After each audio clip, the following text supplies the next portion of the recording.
Okay, hello, welcome to my first Cooper's Corner. So today we're going to talk about possible activities for the first day. So you can see here I have a lot of different things I like to do.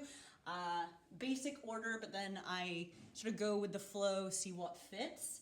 Something I have the kids do, if you could look over here, Mr. Lauser, this is the Give Me Five. When they walk into the class, I like to have a settling activity. I have instructions on the overhead. It says, write down, and they can draw. I make that clear. 5 things that they did in the summer, something like that, 5 things about them, whatever it is. This is gonna lead to them sharing with the person next to them, one, and eventually this leads to introductions. I have one partner stand up, this is Karen and she got a new dog. And then the other partner stands up, this is Michael Lauser and he did whatever. We also use that as an opportunity to talk about the 4 A's, which is about audience expectations for the whole year. So I'm touching on these things already. We're going to talk about when they come in, I'm going to assign them a seat number. So something I do in the room, and you can look, Mr. Lauser, on the table legs, is I have numbers. So they get a new number every week, and we already go ahead and talk about why that is. This idea that I was in a university class, and the one where they assigned seats and made us sit in different places is the only one where I got to know the other people in the class. I make it clear you do not have to be friends with everyone. You need to learn to be respectful and work for a couple minutes with anyone in the room. We model what it looks like to be appropriately sit next to your partner. I literally go and I'm like, if you sit down like, that's not gonna go over well. Even if you're not friends, you sit down, you take that seat for the week. I usually change it up a couple times in the first day just to try and get us moving around. So I suggested I'm introducing your partner, a respectful classroom. I have a way I can go about this, but essentially it leads to this large document that's posted all year long. What does a respectful classroom look like, sound like? Having them brainstorm together and then raising their hand and sharing out. A little bit about me, a quieter activity. I create, and it's pretty self-explanatory. Oh, where did I just put it? I might have put it back over here. It is asking basic questions. Things like, what's your favorite school subject? What's your least favorite? Important for me, do you have any allergies I need to know about? And because I'm the literacy teacher, this year I'm asking about what's a book you've read, and is it something I could take out of the library for them? Is it something I could tell the class that they recommend? So that's a quieter one that gives me some immediate information, especially about those allergies if I need to know. After recess, I like to do a read aloud. A good one. Sideways Stories from Wayside School. A little bit of voices, kind of fun. But it's I'm literacy. I love to pump up literacy. So the first couple weeks, maybe even the whole first month, I'm doing, and I believe in read aloud 10 minutes every day. These are my favorites. I'm reading 10-minute tasters. I also have from the library, I highly encourage you, use your library, Fraser Valley. I use my husband's, my mom's, my stepdad's accounts. Take out all these books. It's a little bit of legwork, but they get excited. It's so much easier to do reading when they're into it. Pretty straightforward class schedule, something to fill in together. I'm sure you have something.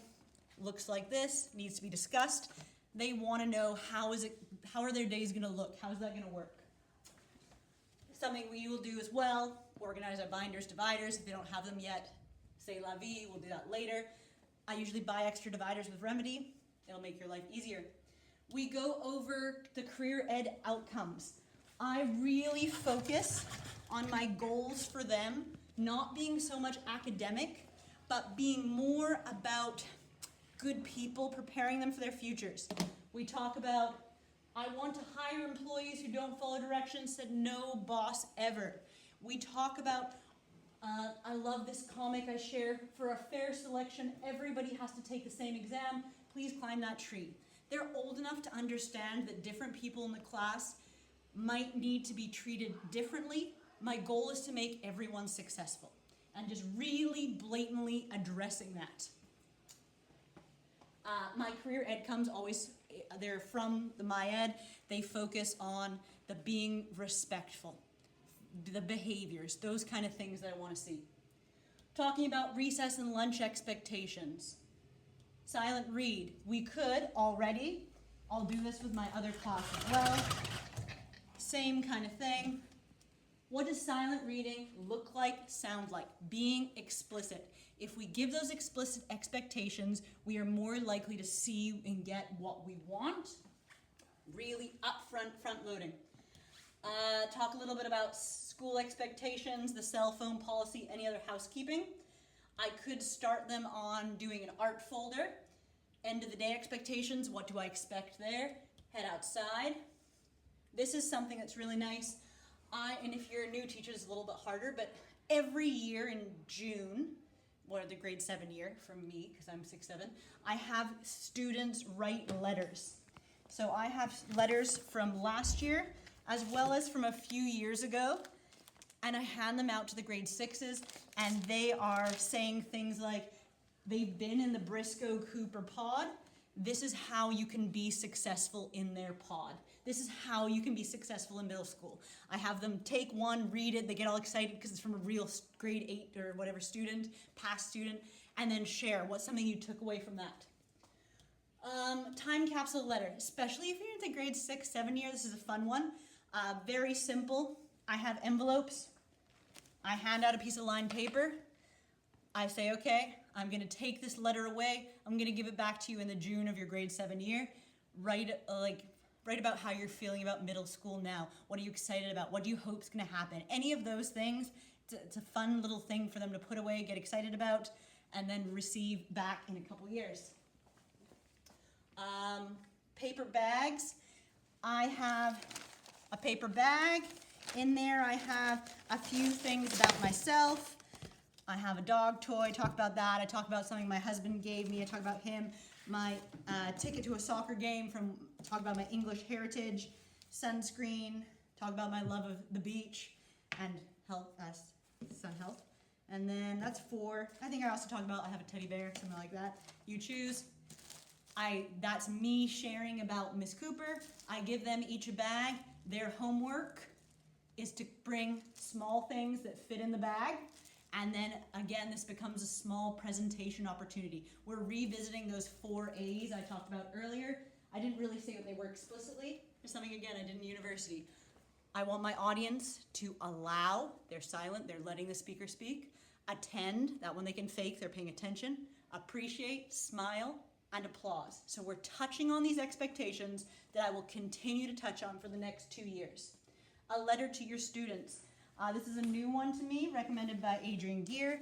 A letter from your teacher on the first day of school. There's also a follow-up, a letter from your teacher on the last day of school. So I figure I'll read this tomorrow and get the other one and read that in 2 years. And lastly, a fun little video. I'm sure it's old now, but it's always cute, is Kid President. Fun little thing to watch, pep talk to teachers and students about that first day. Okay, that again, not necessarily in that order, but that is a lot of possible others. Sorry, 2 last things there. Find a friend is another of these really easy activities where it's like, go find someone else in the class who's an only child, who has been to a foreign country. If you have some extra time, you're looking for something, that's fun to do. Also, I love online categories. I love literacy, so that's something that's possible. Please feel free to come see me if you want to know more or if you want to take a copy of anything, you're welcome to it. Thank you, Mr. Lazar.